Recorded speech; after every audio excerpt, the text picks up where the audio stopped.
স্বাস্থ্য অধিদপ্তরের অনিয়ম, অস্তিত্বহীন প্রতিষ্ঠান লুটে নিয়েছে ৯ কোটি টাকা, পড়ে আছে ২ লাখ মানহীন মাস্ক। চট্টগ্রাম থেকে ৭ আইনজীবী এনেও মুক্তি মিলল না ওসি প্রদীপের। প্রধান ৩ আসামি আবারও ৩ দিন করে রিমান্ডে।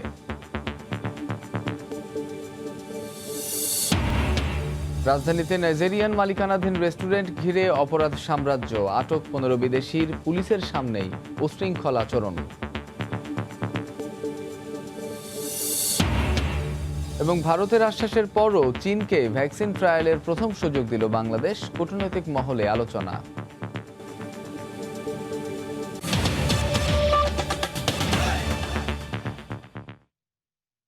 দেখছিলেন শিরোনাম। প্রবাসের সময়ের সঙ্গে আছি আমি কামরুজ্জামান মামুন। ঠিকানাবিহীন প্রতিষ্ঠান সিম কর্পোরেশন অস্তিত্ব না থাকলেও গুরুত্ব পেয়েছে স্বাস্থ্য অধিদপ্তরের জরুরি কেনাকাটায় গঠিত ইআরপিপি প্রকল্পের কাছে। মানহীন ২ লাখ পিস KN95 মাস্ক সরবরাহ করে হাতিয়ে নিয়েছে ৯ কোটি টাকা। জানতে চাইলে বর্তমান পরিচালক দায় চাপান সাবেক পরিচালকের ওপর। পলাতক মালিককে খুঁজে না পেয়ে এর মধ্যে তার নামে দায়ের করা হয়েছে মামলা। ওমর ফারুকের ছবিতে হেসান জুয়েলের রিপোর্ট। প্রকল্প অফিসে দেখা গেল স্বাস্থ্যকর্মীদের জন্য কেনা ২ লাখ পিস KN95 মাস্ক পড়ে আছে গত ৩ মাস ধরে। মানসম্মত নয়, আমদানি করতে নেই ওষুধ প্রশাসন অধিদপ্তরের অনুমতিপত্র, অথচ ঠিকই সিম কর্পোরেশনকে শোধ করা হয়েছে ৯ কোটি টাকা। প্রতিষ্ঠানটির খোঁজে আমরা শহীদ মনির চৌধুরী সড়ক, সেন্ট্রাল রোডে। বাড়ির কোথাও নেই সিম কর্পোরেশন, ভাড়াটিয়াদের রেজিস্ট্রি খাতায়ও নেই প্রতিষ্ঠানটির মালিক মোস্তফা মানোয়ার মিম নামে কোনো ব্যক্তির নাম। কোনো অফিস নেই এখানে, শুধুই অ্যাপার্টমেন্ট। মোস্তফা মানোয়ার নামে কেউ থাকে এখানে? না না না না, এই ১১০ নম্বর বাড়িতে সিম কর্পোরেশন নামে একটা অফিস আছে। না, আমার কাছে এখানে কোনো তথ্য নাই, আদৌ আগে থেকেই নাই, কারণ আমি এখানে ১০-১২ বছর আজাবাদ আছি। অফিস খুঁজে না পেয়ে সিম কর্পোরেশনের ওয়েবসাইটে গিয়ে দেখা যায় তাদের কাজ সফটওয়্যার ডেভেলপ ও LED বাল্ব সরবরাহ করা। সেখানে তাদের কাজের বিবরণের পাশাপাশি রিভিউতে বাণিজ্য মন্ত্রী সহ বেশ কয়েকজন বিশিষ্ট ব্যক্তির ছবি ব্যবহার করা হয়েছে। আগের ঠিকানার পাশাপাশি দেয়া আছে রাজধানীর পল্লবীতে অন্য একটি কর্পোরেট অফিসের ঠিকানা। সেটি খুঁজতে গিয়ে দেখা গেল এই ঠিকানাটিও ভুয়া। এভিনিউ 5 কি ডি ব্লক? না, এমনি তো সি ব্লক, ডি ব্লক তো এখানে নাই। এমনি ভাবে কোনো ডি ব্লক নেই। এই বিষয়ে সিম কর্পোরেশনের মালিক মোস্তফা মানোয়ারের ৩টি মোবাইল নাম্বার বন্ধ পাওয়া গেছে। বর্তমান প্রকল্প পরিচালক বলছেন চুক্তি হয়েছে আগের পরিচালকের সময়, এখন গঠন করা হচ্ছে তদন্ত কমিটি। মন্ত্রণালয় যেহেতু তদন্ত কমিটি করছে, তো এখানে এরপরে আর আমাদের তো নিজে তদন্ত করার কোনো সুযোগ নেই। মেসার্স চৌধুরী ট্রেডার্স নামে একটি প্রতিষ্ঠান থেকে মাস্ক কিনে প্রকল্পে সরবরাহ করেছে সিম কর্পোরেশন। তাদের দেয়া এনওসিতে মান যাচাই না থাকায় এই মাস্ক ব্যবহার করলে তার দায় নেবে না বলে জানায় ওষুধ প্রশাসন। স্বাস্থ্য সরঞ্জাম আমদানির প্রয়োজনীয় কাগজপত্র নেই, কেনাকাটার আগে মানও যাচাই করা হয়নি, এমনকি চুক্তি করার আগে এসব প্রতিষ্ঠানের ঠিকানাও যাচাই করা হয়নি। স্বভাবতই প্রশ্ন উঠে, অস্তিত্বহীন এসব প্রতিষ্ঠানের সঙ্গে চুক্তি করা হয়েছে কি শুধুমাত্র প্রকল্পের টাকা নয়ছয় করার জন্য? হেসান জুয়েল, সময় সংবাদ, ঢাকা। আগ্রহ দেখিয়েছে ভারত, কিন্তু শেষ পর্যন্ত চীনকে সুযোগ দেয়া হলো করোনা ভাইরাসের ভ্যাকসিন ট্রায়ালের। বিষয়টি নিয়ে কূটনৈতিক মহলে নানা কৌতূহল থাকলেও বাংলাদেশ বলছে নির্দিষ্ট কোনো দেশের ওপর নির্ভরশীলতা নয়, বরং সবার কাছ থেকে ভ্যাকসিন নেয়ার কথা ভাবা হচ্ছে। চীন আগে আগ্রহ দেখানোয় তাদের আগে সুযোগ দেয়া হয়েছে। এহসান জুয়েলের আরও একটি প্রতিবেদন। দুনিয়াব্যাপী ছড়িয়ে পড়া মহামারীর বিরুদ্ধে লড়ছে চিকিৎসা বিজ্ঞানীরা। জুলাইয়ের মাঝামাঝি সময়ে অক্সফোর্ডের ভ্যাকসিন পরীক্ষা সফল হলে আশাবাদী হয়ে ওঠে বিশ্ব। একই সময়ে চীন থেকেও ঘোষণা আসে তৃতীয় ধাপের ট্রায়ালের। এই ভ্যাকসিন ট্রায়ালের জন্য ১৯ July Bangladesh medical research council BMRC-কে প্রস্তাব দেয় চীন। ইতিবাচক সাড়া দেয় BMRC। চীনের রাষ্ট্রদূত স্বয়ং ট্রায়ালে প্রথম স্বেচ্ছাসেবক হওয়ার আগ্রহ প্রকাশ করেন। ওনারা ভ্যাকসিন ট্রায়ালের জন্য অনুমোদন দিয়েছে, ন্যাশনাল রিসার্চ এথিক্স কমিটি অনুমোদন দিয়েছে। এরপর শুরু হওয়া নানা কূটনৈতিক তৎপরতায় হঠাৎ পিছু হটে স্বাস্থ্য মন্ত্রণালয়। মন্ত্রণালয় থেকে প্রথমে বিষয়টি পররাষ্ট্র মন্ত্রণালয়ের এখতিয়ার বলা হয়। এককভাবে চীনের ভ্যাকসিন ট্রায়ালের অনুমতি দেওয়ার বিষয় থেকে সরে আসে স্বাস্থ্য মন্ত্রণালয়। শুধুমাত্র চাইনিজ একটি কোম্পানি সাইনোভ্যাক কোম্পানির উপরে নির্ভর করে কিন্তু আমরা থাকবো না। ভ্যাকসিন নিয়ে নানা সময় নানা বক্তব্য দেন মন্ত্রী। আমার কাছে মনে হয় যে হয়তোবা বেশি দিন লাগবে না, বাংলাদেশ থেকে কোভিড চলে যাবে। ভ্যাকসিনের প্রয়োজন হবে কিনা জানি না। রাশিয়ান অ্যাম্বাসেডারের সাথে কথা বলেছি, ইন্ডিয়ান অ্যাম্বাসেডারের সাথে কথা বলেছি এবং চায়নার অ্যাম্বাসেডারের সাথেও কথা বলেছি। করোনার কারণে সব যোগাযোগ বন্ধ, তার মধ্যেই চলতি মাসে হঠাৎ ভারতের পররাষ্ট্র সচিবের ঢাকা সফর। কারণ হিসেবে দুই দেশের পক্ষ থেকে বলা হয় করোনা ভ্যাকসিনে বাংলাদেশকে অগ্রাধিকার দিতে চায় ভারত। তাদের যে ভ্যাকসিনগুলো ডেভেলপ করছে আমাদের জন্য সেটা অ্যাভেলেবল করা হবে। 1 মাসেরও বেশি সময় ধরে চীনের ট্রায়ালের সিদ্ধান্ত ঝুলিয়ে রাখা হয়। তবে সিঙ্গুলার সফরের 10 দিনের ব্যবধানে বাংলাদেশের পক্ষ থেকে অনুমতি দেওয়া হয় চীনকে। চায়নার একটি কোম্পানি বাংলাদেশে তারা ট্রায়াল করতে চায়। আমরা নীতিগত সিদ্ধান্ত করেছি যে আমরা ট্রায়াল করতে দিব। ICDRB করবে এই ট্রায়াল। এজন্য 60টি হাসপাতাল থেকে বাছাই করা হবে 4200 স্বাস্থ্যকর্মীকে। ট্রায়ালের জন্য চীন দেবে 1 লাখ ভ্যাকসিন। এহসান জুয়েল, সময় সংবাদ, ঢাকা।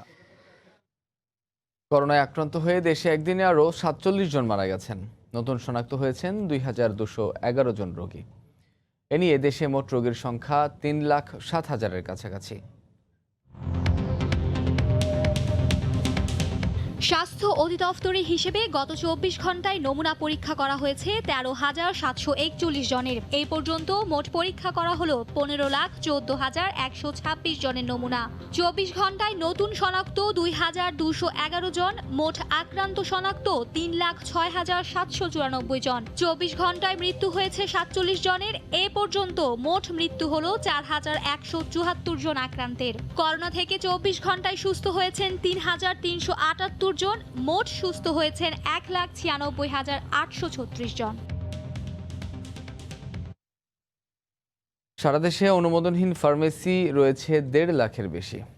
লাইসেন্স নবায়ন ছাড়াই চলছে প্রায় 70% ফার্মেসি। বেশিরভাগ দোকানেই নেই ফার্মাসিস্ট। তদারকির অভাবকে দায়ী করে বিশেষজ্ঞরা বলছেন এ কারণেই বাড়ছে ভেজাল ও মেয়াদ উত্তীর্ণ ওষুধ বিক্রি। অভিযোগ খতিয়ে দেখে ব্যবস্থা নেওয়ার আশ্বাস বাংলাদেশ ফার্মেসি কাউন্সিলের। নাজমুস সালেহের রিপোর্ট। দেশের ওষুধ বিপণনের অন্যতম বাজার রাজধানীর শাহবাগ। ঔষধ প্রশাসন অধিদপ্তরের তথ্য বলছে এই শাহবাগেরই 70 ভাগের বেশি ফার্মেসি চলছে মেয়াদ উত্তীর্ণ লাইসেন্স দিয়ে। সরেজমিনে খোঁজ নিয়ে দেখা যায় কারো 2 বছর, কারো 3 বছর আগেই পেরিয়ে গেছে লাইসেন্সের মেয়াদ। 2 বছরের লাইসেন্স ছাড়াই ব্যবসা করছি। এখন আমি গতকাল থেকে দিছি নবায়ন করার জন্য। লাইসেন্সের ব্যাপারটা আমি শুধু জানি নবায়ন করার জন্য দেওয়া হয়েছে, ওইটা প্রক্রিয়ার দিন আছে। প্রতিটি ফার্মেসিতে বিশ্ববিদ্যালয় পাস, ডিপ্লোমা করা অথবা ঔষধ কাউন্সিলের প্রশিক্ষণপ্রাপ্ত একজন করে ফার্মাসিস্ট থাকার নিয়ম থাকলেও বাস্তবে তার প্রয়োগ নেই। আমি ফার্মাসিস্ট না, ফার্মাসিস্ট ওনারা বাড়িতে চলে গেছে। এক্সপিরিয়েন্সের উপর দিচ্ছি, যতটুকু শেখা দরকার ততটুকু শিখছি। আমি 10 পাস, কারণ আমার যেমন ওষুধ সম্বন্ধে একটু ধারণা নিতেছি বা শিখতেছি। এসবের জন্য সংশ্লিষ্ট প্রতিষ্ঠানের তদারকির অভাবকে দায়ী করে বিশেষজ্ঞরা বলছেন এর কারণে হুমকির মুখে পড়ছে জনস্বাস্থ্য। প্রেসক্রিপশন অনুযায়ী সঠিক ওষুধটা তাকে দেয়া, এটা তো একজন ফার্মাসিস্ট ছাড়া সম্ভব না। সেক্ষেত্রে ভুল হওয়ার সম্ভাবনা থাকে, সেক্ষেত্রে জনস্বাস্থ্য একটা হুমকির সম্মুখীন হতে পারে। ফার্মেসি পরিচালনায় অনিয়মের কথা স্বীকার করে অনুমোদনহীন প্রতিষ্ঠানের বিরুদ্ধে অভিযান পরিচালনার আশ্বাস বাংলাদেশ ফার্মেসি কাউন্সিলের। ড্রাগ লাইসেন্স এবং ফার্মাসিস্ট রেজিস্ট্রেশন দুইটারই মেয়াদ থাকতে হবে, নাইলে ওটা অকার্যকর। এখন যদি ফার্মাসিস্টের বিরুদ্ধে অভিযোগ আসে আমরা খতিয়ে দেখব, দেখা সেই অনুযায়ী আইনের ধারা অনুযায়ী ব্যবস্থা হবে। ড্রাগ ও ট্রেড লাইসেন্স দোকানে প্রদর্শনের কথা থাকলেও তা মানা হচ্ছে না ফার্মেসিগুলোতে। নাজমুস সালেহি, সময় সংবাদ, ঢাকা। চট্টগ্রাম থেকে 7 আইনজীবী এনেও শেষ রক্ষা হলো না প্রদীপের। তৃতীয় দফায় 3 দিন করে রিমান্ডে পাঠানো হয়েছে মেজর অবসরপ্রাপ্ত সিনহা হত্যা মামলার আসামি ওসি প্রদীপ, লিয়াকত ও নন্দদুলালকে। বাকি আসামিদেরও দ্রুত রিমান্ডে নেওয়া হবে বলে জানিয়েছেন তদন্তকারী কর্মকর্তা। তবে উচ্চ আদালতে যাওয়ার কথা জানিয়েছে আসামি পক্ষ। কক্সবাজার থেকে সেলিয়া সুলতানার রিপোর্ট। শুক্রবার দ্বিতীয় দফার রিমান্ডের শেষে দুপুরে আদালতে তোলা হয় অবসরপ্রাপ্ত মেজর সিনহা হত্যা মামলার 3 আসামি টেকনাফ থানার ওসি প্রদীপ, লিয়াকত ও নন্দদুলাল রক্ষিতকে। 3 আসামির ফের 4 দিনের রিমান্ডের আবেদন করেন তদন্ত কর্মকর্তা। অন্যদিকে আসামিদের পক্ষে দাঁড়ান চট্টগ্রাম থেকে আসা বাঘা 7 আইনজীবী সহ 11 জন। হত্যা মামলার নির্ধারিত সময়ের চেয়ে বেশি সময় রিমান্ডে রাখা হয়েছে জানিয়ে প্রায় 1 ঘন্টা যুক্তিতর্ক তুলে ধরেন প্রদীপ, লিয়াকত ও নন্দদুলালের আইনজীবীরা। প্রদীপের দাখিল করা আবেদনে জানান প্রদীপ একজন দক্ষ পুলিশ অফিসার। অন্যদিকে সঠিক তদন্তের স্বার্থে রিমান্ডের যুক্তিতে অনড় রাষ্ট্রপক্ষ। শেষ পর্যন্ত ধোপে টেকেনি আসামি পক্ষের কোনো যুক্তি। জামিন বাতিল করে 3 দিনের রিমান্ড মঞ্জুর করেন সিনিয়র জুডিশিয়াল ম্যাজিস্ট্রেট তামান্না ফারা। এরপর আসামি পক্ষের আইনজীবীরা জানান তারা উচ্চ আদালতে যাবেন। পুনরায় 3 দিনের রিমান্ড দেওয়ায় অত্যন্ত দুঃখিত এবং ক্ষতিগ্রস্ত এবং প্রিজুডিস। ম্যাক্সিমাম 15 দিন পর্যন্ত সে একটি পুলিশ কাস্টাডিতে থাকতে পারে। যখন আজকে 22 দিন হলো, it is a serious breach of the mandatory requirements of the CrPC and the PRB. আমরা উইল মুভ দ্য হাইকোর্ট, আমরা হাইকোর্ট মুভ করব ভেরি সুন। তবে তদন্ত কর্মকর্তার দাবি আসামি পক্ষের অভিযোগ সঠিক নয়। এইটা সত্য না। আইনত যে কয়েকদিন রিমান্ড পাওয়ার কথা, হ্যাঁ, আমরা আইন মান্য করে আমরা রিমান্ড প্রেয়ার দিয়েছি এবং বিজ্ঞ আদালত এটা জানেন, নলেজ আছে, এই জন্য রিমান্ডটা মঞ্জুর করেছে। অন্যদিকে রাষ্ট্রপক্ষ আদালতের আদেশে সন্তুষ্টি প্রকাশ করেন। আইও চেয়েছে, আইওর আরও প্রয়োজন, ওনাদের তদন্ত স্বার্থে আরও ইনফরমেশন কালেক্ট করার জন্য ওনার প্রয়োজন। এই জন্য আদালতে আমরা যথোপযুক্ত উপস্থাপনা করেছি, ওগুলির সন্তুষ্ট উনি শুনেছেন। আদালতে নেয়ার আগে প্রদীপ, লিয়াকত ও নন্দদুলালকে শারীরিক পরীক্ষার জন্য নিয়ে যাওয়া হয় হাসপাতালে। 31 জুলাই থেকে 28 আগস্ট, এই 28 দিন থেকে অবসরপ্রাপ্ত মেজর সিনহা নিহতের ঘটনার কোনো কুলকিনারা এখন পর্যন্ত পাওয়া যায়নি।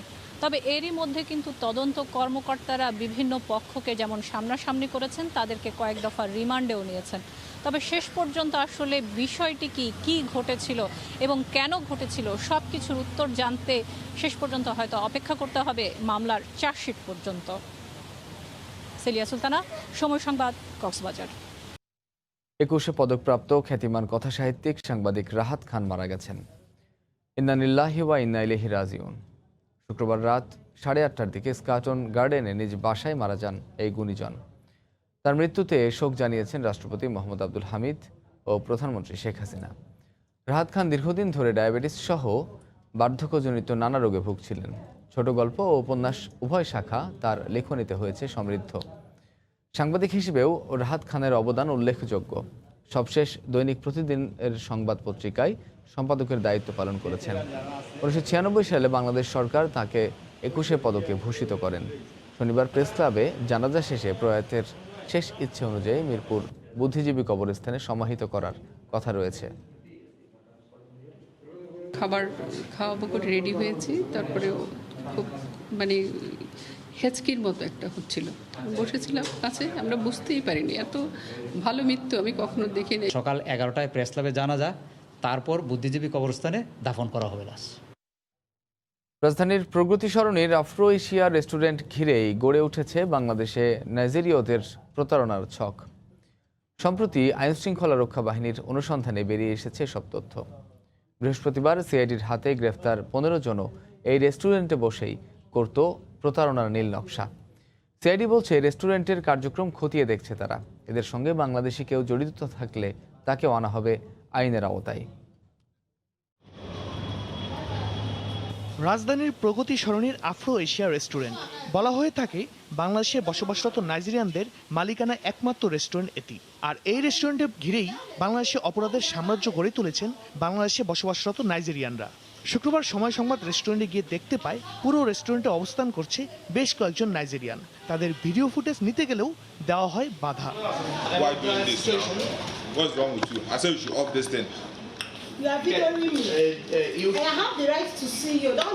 ইতিমধ্যে নানা অভিযোগের ভিত্তিতে আগস্টের প্রথম সপ্তাহে আইনশৃঙ্খলা বাহিনীর হাতে গ্রেফতার হয় এই রেস্টুরেন্টটির নাইজেরিয়ান মালিক ফ্রাঙ্ক জ্যাকব।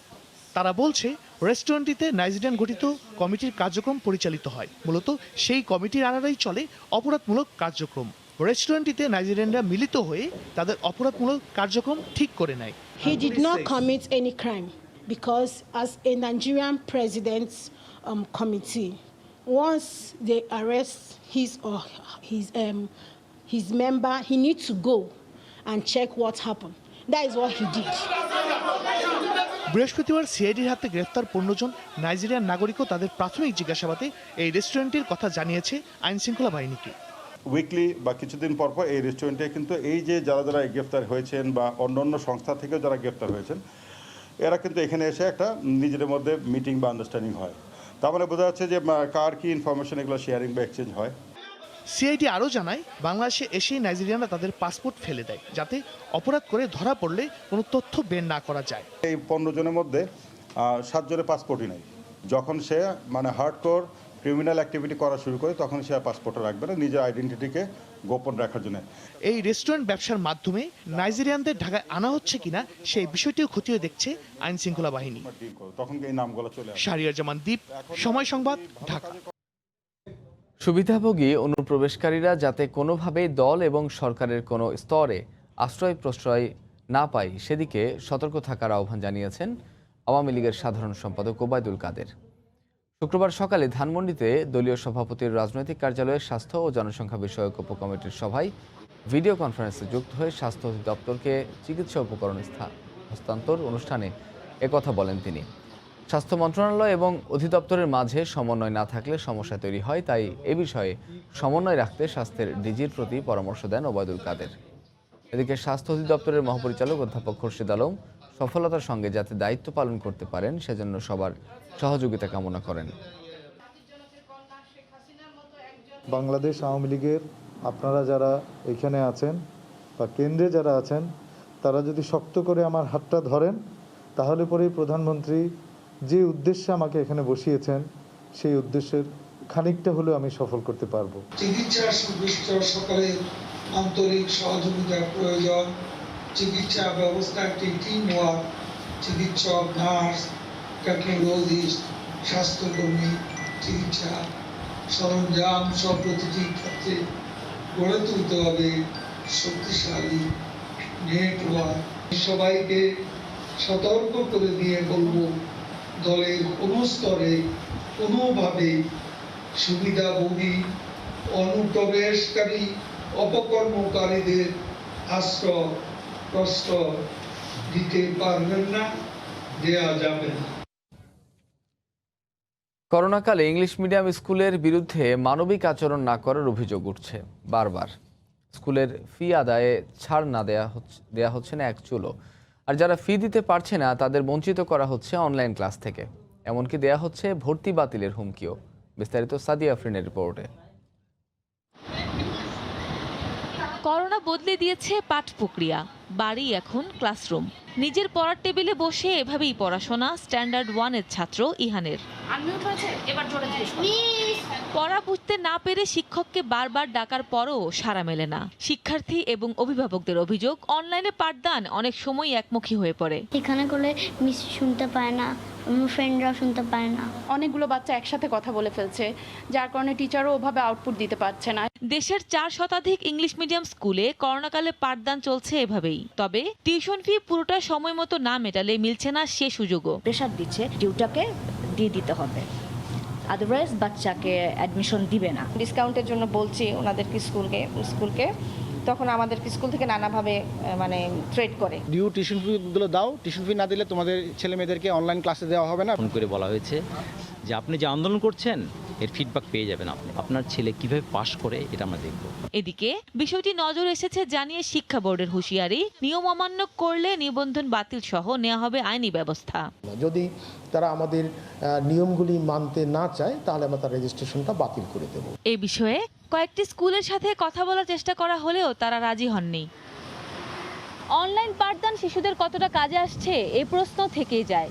তারপরও স্কুলগুলো থেকে প্রতি মাসেই পুরো টিউশন ফি পরিশোধের চাপ দেওয়া হচ্ছে নিয়মিতই। করোনা মহামারী বিবেচনায় স্কুলগুলোকে টিউশন ফি অর্ধেক করার এই মানবিক আবেদন অচিরেই বিবেচনা করবে বলে আশাবাদ অভিভাবকদের। সাদিয়া আফরিন, সময় সংবাদ, ঢাকা। রাষ্ট্রীয় কোনো নীতিমালা না থাকায় হরহামেশাই প্রতারণার শিকার হন অনেক ফ্রিল্যান্সার।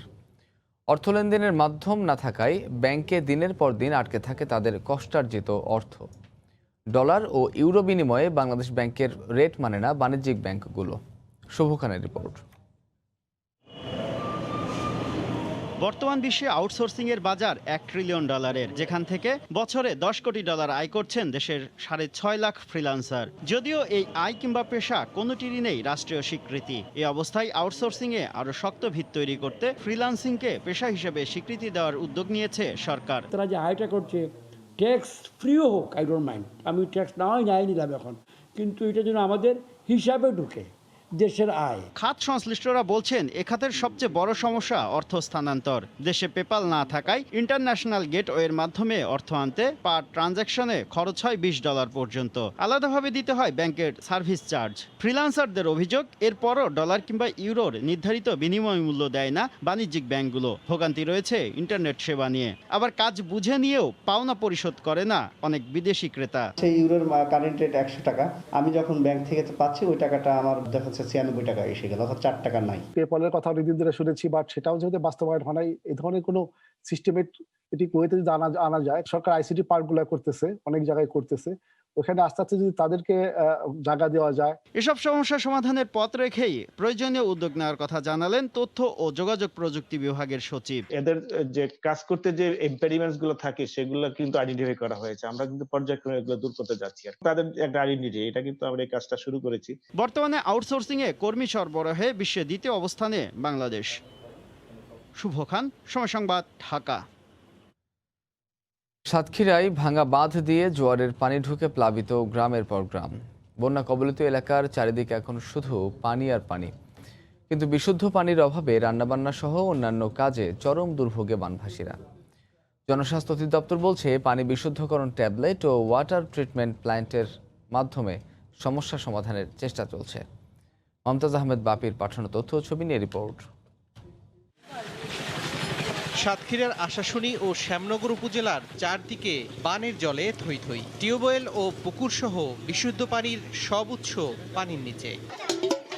দীর্ঘ লাইন পেরিয়ে সুপেয় পানি সংগ্রহ করতে হচ্ছে দূর দূরান্ত থেকে ছুটে আসা বানভাসীদের। টিউবওয়েলের নোনা পানি উঠে গেছে, এজন্য আমাদের খুব দুর্দিন, পানির খুব কষ্ট।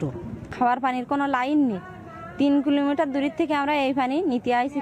ঘূর্ণিঝড় আম্পানের আঘাতের ঘা না শুকাতেই 20 আগস্ট থেকে নদীর পানি স্বাভাবিকের চেয়ে 4 থেকে 5 ফুট বৃদ্ধি পায়। এতে জেলার উপকূলীয় অঞ্চলের বেড়িবাঁধ ভেঙে পানি ঢুকে পড়ে লোকালয়ে। ভেসে যায় শত শত মাছের ঘের, তলিয়ে যায় ফসলের ক্ষেত। পানিবন্দী অবস্থায় মানবেতর দিন কাটছে হাজার হাজার পরিবারের। ভিজে অবস্থায় এসে পানি নিতে আসি, আর আমার বাড়ি কোনো রান্না বান্নার জায়গা নেই, কোনো জায়গায় থাকারই জায়গা নেই। কোনো কিছু চাই না আমরা, আমাদের বার্তা খালি চাই যেন আপনাদের অনুরোধ করি আমাদের যেন বার্তার ব্যবস্থা করে। নেই কোনো চলাচলের ব্যবস্থা, নেই কোনো স্যানিটেশনের ব্যবস্থা। এ অবস্থায় বিশুদ্ধকরণ ট্যাবলেট ও ওয়াটার ট্রিটমেন্ট প্ল্যান্টের মাধ্যমে খাবার পানির সংকট সমাধানের চেষ্টা চলছে বলে জানায় জনস্বাস্থ্য অধিদপ্তর। পর্যাপ্ত ওয়াটার পিউরিফিকেশন ট্যাবলেট মজুদ আছে।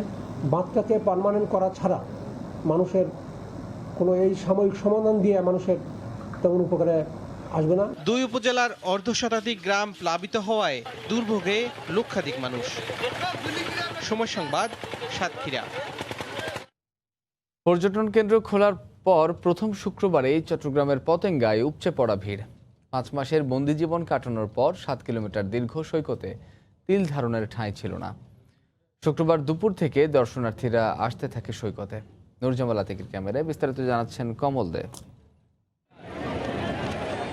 5 মাসের বন্দি জীবন কাটিয়ে আবারও জেগে উঠেছে চট্টগ্রামের পতেঙ্গা সমুদ্র সৈকত। খুলে দেওয়ার 5 দিন পর পতেঙ্গা সমুদ্র সৈকতে এখন দর্শনার্থীদের উপচে পড়া ভিড়। তালতলি থেকে নেভাল 7 কিলোমিটার এলাকায় এখন লোকে লোকারণ্য। কোথাও যেন তিল ধারণের ঠাঁই নেই। দুপুর থেকে শুরু হয় দর্শনার্থীদের আসা। বেলা যত বেড়েছে দর্শনার্থীর সংখ্যা ততই বেড়েছে। এখন বাচ্চাদের নিয়ে ঘোরাফেরা করতে হচ্ছে, ভালো লাগে। 5 মাস স্কুল বন্ধের পর এখানে ঘুরতে আসলাম, খুবই ভালো লাগছে। অনেক দিনের আটকা থাকা আনন্দটা আজকে সবাই প্রকাশ করতেছে। তো আমরা নরসিংদী থেকে এখানে আসছি, ঘুরে খুব ভালো লাগতেছে। টুরিস্ট পুলিশের পক্ষ থেকে সামাজিক দূরত্ব নিশ্চিতের জন্য বারবার মাইকিং করা হচ্ছিল। তারপরও ব্যাপক সমাগমের কারণে তাদের নিয়ন্ত্রণ করা সম্ভব হয়নি। সিএমপির পুলিশ সহ আমাদের 3-4টা টিম আছে, মাস্ক এবং ওই হ্যান্ড স্যানিটাইজার যেন ব্যবহার করে, প্লাস আমরা হ্যান্ড মাইক দিয়ে তাদেরকে সচেতন করা হচ্ছে আর কি। পরিবার পরিজন নিয়ে দেশের বিভিন্ন স্থান থেকে লোকজন এসেছে এই পতেঙ্গা সমুদ্র সৈকতের সৌন্দর্য দেখার জন্য। বেলায় যত বেরোচ্ছে ততই যেন দর্শনার্থীদের ঢল পতেঙ্গামুখী ছিল। আর এই ঢলের জন্য কাঠগড় এলাকা থেকে শুরু করে পতেঙ্গা দীর্ঘ প্রায় 15 কিলোমিটার এলাকায় ছিল তীব্র যানজট। সৈকতে এসে কেউ বালুতে যেমন ঘুরে বেরিয়েছে, তেমনি কেউ কেউ স্পিডবোট নিয়ে ঘুরে বেরিয়েছে কর্ণফুলী নদী হয়ে বঙ্গোপসাগরের মোহনা পর্যন্ত। করোনা সংক্রমণ ঠেকাতে গত 22শে মার্চ পতেঙ্গা সমুদ্র সৈকত বন্ধ করে দিয়েছিল পুলিশ প্রশাসন। 5 মাস পর 22শে আগস্ট আবার খুলে দেওয়া হয়। আর এর ফলে শুক্রবার বন্ধের দিন হয় এখন ঢল সবচেয়ে বেশি। অর্থাৎ 5 মাসের বন্দি জীবন কাটিয়ে আবারও যেন প্রাণ ফিরেছে এই পতেঙ্গা সমুদ্র সৈকতে।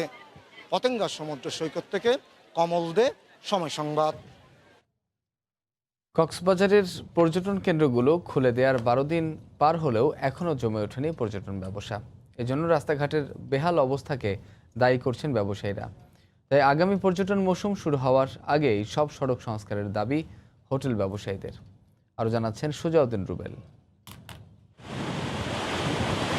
বিশাল সাগর, উত্তাল ঢেউ, কার না ভালো লাগে। তাই দেশের দূর দূরান্ত থেকে সাগর ঢেউ দেখার জন্য ভ্রমণ পিপাসুরা ছুটে আসেন বিশ্বের দীর্ঘতম সমুদ্র সৈকত কক্সবাজারে।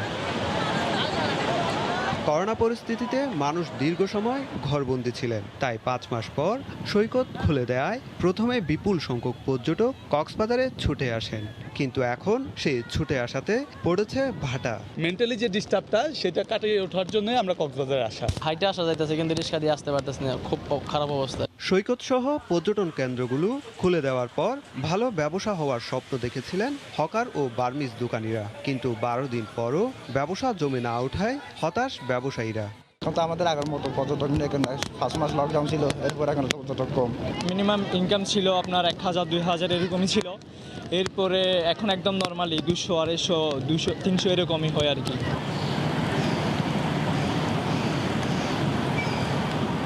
এই অবস্থায় চলতি পর্যটন মৌসুম শুরু হওয়ার আগেই দ্রুত রাস্তাঘাট সংস্কারের দাবি জানিয়েছেন হোটেল ব্যবসায়ীরা। রাস্তাঘাটের অবস্থা খুব বেহাল দশা, যার কারণে আসলে ট্যুরিস্টরা আসতে পারতেছে না। যাতে আমাদের রাস্তাঘাটগুলা অতি সত্বর আগামী সিজনের আগেই যাতে মেরামত করা হয়। জেলায় পর্যটকদের রাত্রি যাপনের জন্য রয়েছে 450 শতাধিক hotel, motel, guest house, resort ও 5 শতাধিক রেস্তোরাঁ। সৈকতের বালিয়াড়িতে সহস্রাধিক বার্মিজ দোকান আর রয়েছেন কয়েক হাজার হকার। সুজাউদ্দিন রুবেল, সময় সংবাদ, কক্সবাজার। 1 বছর বন্ধ থাকার পর কক্সবাজারের রোহিঙ্গা ক্যাম্পে দ্রুতগতির ইন্টারনেট সেবা 3G ও 4G নেটওয়ার্ক পুনরায় চালু করেছে মোবাইল অপারেটরগুলো। শুক্রবার সকাল 10টার দিকে বাংলাদেশ টেলিযোগাযোগ নিয়ন্ত্রণ কমিশনের বিটিআরসির নির্দেশনা পেয়ে এ সেবা চালু করা হয়। 2019 সালের 10 সেপ্টেম্বরের পর থেকে সরকার নিরাপত্তা বিবেচনায় টেকনাফ ও উখিয়া এলাকায় মোবাইল নেটওয়ার্ক এবং ইন্টারনেট সেবা বন্ধ রাখে। প্রায় 1 বছর বন্ধ থাকার পর এসব এলাকায় পুনরায় 3G ও 4G নেটওয়ার্ক চালুর সিদ্ধান্তের বিষয়টি জানিয়ে গত 26 আগস্ট ডাক ও টেলিযোগাযোগ মন্ত্রণালয়কে চিঠি দেয় বিটিআরসি। আকামাহীন অবৈধ অভিবাসীদের বিরুদ্ধে কঠোর অবস্থান নিয়েছে কাতার প্রশাসন। এর মধ্যে গ্রেফতারের শিকার হয়ে দেশে ফিরেছেন অনেক বাংলাদেশি। কাতার প্রতিনিধি আনোয়ার হোসেন মামুনের তথ্য ছবি নিয়ে রিপোর্ট। কাতারে আকামাহীন অবৈধ অভিবাসীদের ধরতে প্রতিদিন রাজধানী দোহা সহ বিভিন্ন শহরে অভিযান চালাচ্ছে আইন শৃঙ্খলা রক্ষা বাহিনী। আকামার মেয়াদ না থাকায় গ্রেপ্তার হয়েছেন অনেক বাংলাদেশি। এমন পরিস্থিতিতে আকামাহীন প্রবাসীদের রাস্তায় বের হলে বৈধ আকামা সঙ্গে রাখার পরামর্শ কমিউনিটি নেতাদের। কাজ শেষে আপনারা ঘোরাফেরা না করে আপনাদের বাসায় থাকবেন। ভিসা সংক্রান্ত জটিলতা আছে, তারা যেন সেগুলো সমাধান করে নেন। আপনারা আপনাদের যে আইডি কার্ড, কাতার আইডি, সেটা যদি এক্সপায়ার হয়ে যেয়ে থাকে সেটাকে রিনিউ করবেন এবং আইডি ছাড়া চলাফেরা করবেন না, আইডি সবসময় সাথে রাখবেন। কাতারের প্রচলিত আইন অনুযায়ী কোনো বাংলাদেশি বেআইনি কাজে জড়িত থাকলে দূতাবাসে সুপারিশ করার এখতিয়ার নেই বলে জানান দূতাবাসের এই কাউন্সিলর। কারো বৈধ আইডি থাকা সত্ত্বেও সিআইডি বা পুলিশ তাদেরকে অ্যারেস্ট করছে বা অন্য কোনো সমস্যা, এটি অবশ্যই আমরা দূতাবাসের পক্ষ থেকে সর্বাত্মক সহযোগিতা দেব। দূতাবাসের তথ্য মতে কাতারে বিভিন্ন পেশায় 4,16,000 বাংলাদেশি কর্মরত আছেন। তবে এদের মধ্যে কি পরিমাণ প্রবাসী বাংলাদেশি অবৈধ আছেন এমন কোনো তথ্য নেই দূতাবাসের কাছে। সময় সংবাদ, কাতার। এ পর্যায়ে শীর্ষ সংবাদ জানিয়ে দিচ্ছি আরেকবার। স্বাস্থ্য অধিদপ্তরের অনিয়ম, অস্তিত্বহীন প্রতিষ্ঠান লুটে নিয়েছে 9 কোটি টাকা, পড়ে আছে 2 লাখ মানহীন মাস্ক। চট্টগ্রাম থেকে 7 আইনজীবী এনেও মুক্তি মিলল না ওসি প্রদীপের। প্রধান 3 আসামি আবারও 3 দিন করে রিমান্ডে। রাজধানীতে নাইজেরিয়ান মালিকানাধীন রেস্টুরেন্ট ঘিরে অপরাধ সাম্রাজ্য, আটক 15 বিদেশির পুলিশের সামনেই উশৃঙ্খল আচরণ।